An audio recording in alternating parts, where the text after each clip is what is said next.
especially I feel like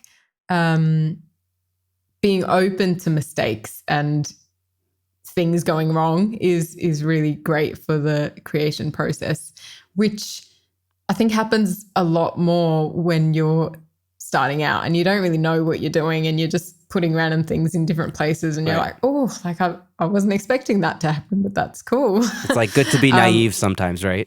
Yeah, totally. So I sometimes feel like I wish I forgot a few things so that you can be more open to mistakes. So I feel like that was a really fun part in the early journey of just playing around and not having any idea where you're going to end up. And yeah, I guess there's a lot of opportunity for happy accidents on any DAW, and yeah, I definitely had some fun with that on Ableton. But yeah, I mean, it's definitely integral, especially as someone who doesn't have a instrument background. I don't really have a music theory background or anything like that. So coming from like a singing background.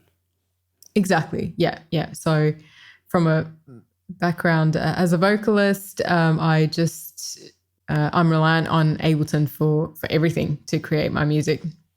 And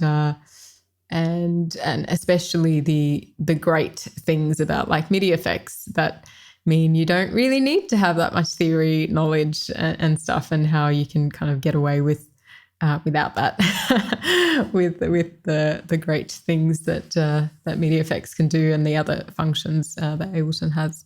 Yeah, I mean, you could use that as a superpower. I feel like, maybe because I come from a musician's background and have like music theory in my back pocket, I think that sometimes limits me into thinking almost like traditional songwriting. Whereas, if you're coming from like, the DAW perspective of like, what can Ableton do? You can kind of come up with all these new sounds and new ideas that are harder for someone like me to kind of wrap my head around. You know what I mean? It's harder for me to kind of get into electronic music because I come from this more traditional background. You know what I mean? Yeah. So we kind of get caught in our own, preconceived notions and how we think about music. And so it's, I don't know, I guess we got to work on, like, kind of like you were saying with the being naive. Sometimes that was really fun, and you're able to kind of come up with new ideas. I feel like we need to figure out ways to,